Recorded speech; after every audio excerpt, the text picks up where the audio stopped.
guys, watching Geeks Assemble, and today another video, another review. We're reviewing Olympus Has Fallen. We're reviewing that today. We'll review the second one next week and the week after, the final one. So without further ado, let's get on to it. I also know they might be making a fourth one, so yeah. Really enjoyed this movie, which I wasn't expecting. I weren't expecting anything from it. I haven't seen any trailers for these either. I just picked it up from HMV and was like, I'll give it a shout, and I enjoyed it. So let's review it and let's talk about it.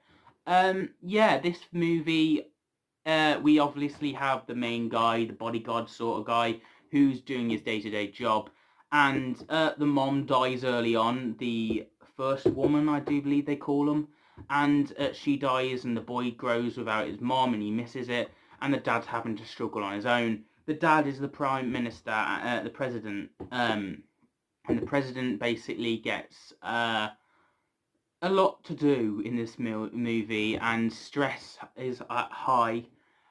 Basically, they've got these terrorists attacking the White House, which I did not expect. Obviously, I haven't seen the trailers, so I was like, wow, they actually took out the White House and they were getting in, and it's quite interesting to see how these people were constantly dying. The White House was getting taken over, and it's quite just mind-blowing, really. I really enjoyed it. Obviously, the mom died and he gets the blame for it, even though it weren't really his fault. And with that interplay, the White House needs him, so he runs in and tries to save the day.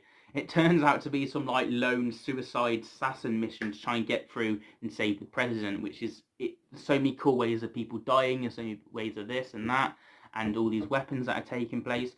Really interesting stuff. And you obviously have that connection early on he has with the boy, which I really enjoy. And the boy kind of knows what to do because he's been tested enough to know where to go, what cameras do this, what cameras do that. And then you have these secret places in the White House which were used to their advantage, which I enjoyed. The president in this, him being captured, and these people, and then him apparently dying at the end, and then you have this and that going on, and then the Korean, I think it is. I've forgotten what country. North Korea, I think it is. Yeah. They were expected to be the main bad guys, but actually it was a terrorist group from North Korea that got in and basically did all this, and they are on it, and there's so many plans and so many things going on. The government having to bail down to their command as well, and it is their darkest day. It really is, and the amount of effort and power that's going in this film, the explosions, the deaths constantly throughout.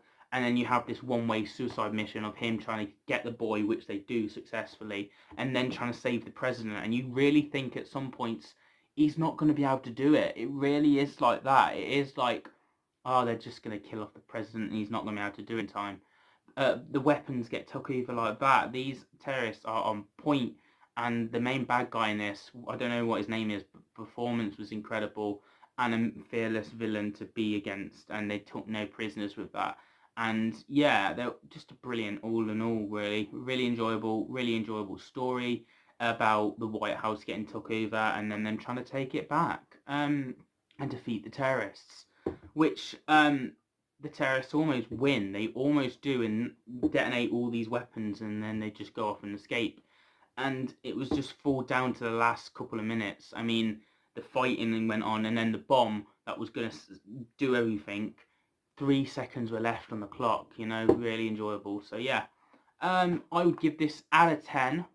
I'm going to give it an 8.5 out of 10. Really enjoyable first movie. I'll be reviewing the second one next week, so I'll talk about that and my opinions on that. Hopefully it's as good as the first one. I hope, but normally it's never not. But this time it's set in London, which is interesting, and I have no idea where that place is, but so it's enjoyable to see. I can't wait to see what the difference is, and with it being set in London and stuff like that.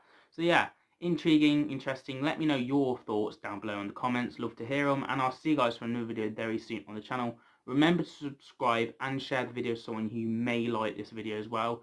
It helps a lot, so please do that. And yeah, I'll see you guys for another video every week on the channel. Have a good day.